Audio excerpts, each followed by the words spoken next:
Welcome student, this is your history class 6, chapter 2, part 2. How do we know about these people? Archaeologists have found some of the things hunter-gatherers made and used.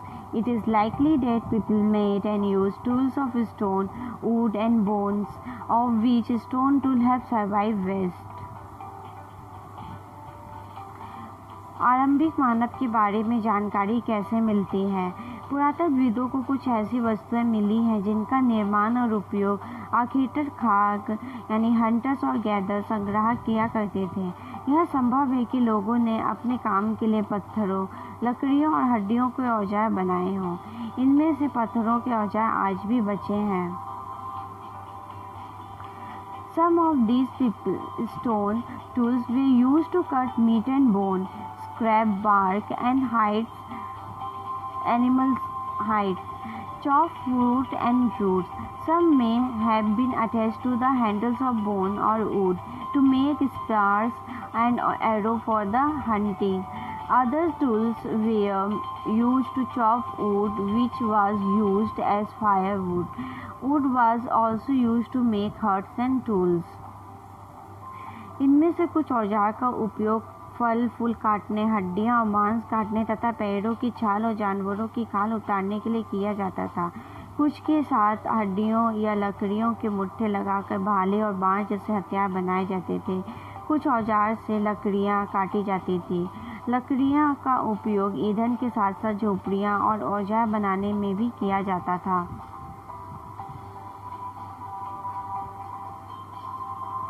Choosing a place to live in.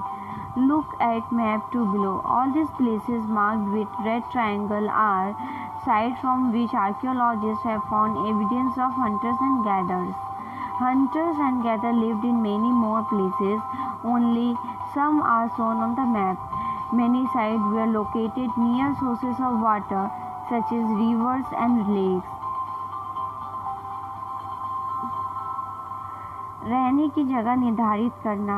मानचित्र 2 को देखो। लाल त्रिकोण वाले स्थान वे पुरास्थल हैं जहाँ पे architect खास संग्रह के होने के प्रमाण मिले हैं।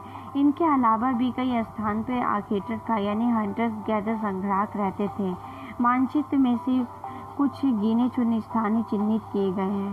कई पुरास्थल नदियाँ और झीलों के किनारे पाए गए हैं। As stone tools were important, some tried to find places where good quality stone was easily available. Places where stone was found and where people made tools are known as factory sites. चूँकि पत्थर के उपकरण बहुत महत्वपूर्ण थे, इसलिए लोग ऐसी जगह ढूंढते रहते थे जहाँ अच्छे पत्थर मिल सके। How do we know where this factory were?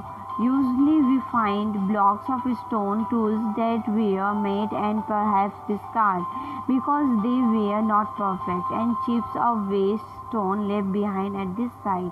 Sometimes people lived here for long spells of time. These sites are called habitation cum factory sites.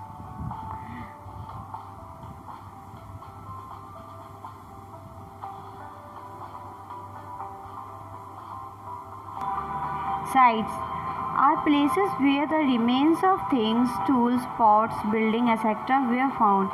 These were made, used and left behind by people. These may be found on the surface of the earth, buried under the earth, or sometimes even underwater. You will learn more about different sites in later chapter.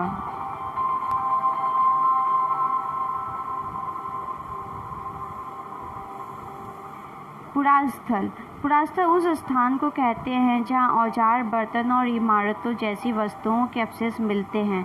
ऐसे वस्तुओं का निर्माण लोगों ने अपने काम के लिए किया था और बाद में वे उन्हें वहीं छोड़ गए। ये जमीन के ऊपर, अंदर, कभी कभी समुद्र और नदी के तल पर में भी पाए जाते हैं। इन पुरास्थलों के बारे में आपको अगले अध्याय में बताया जाएगा। This is the end of our video. We will continue this chapter in next video.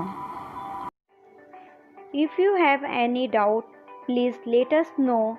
We will try to clear your doubts in another video.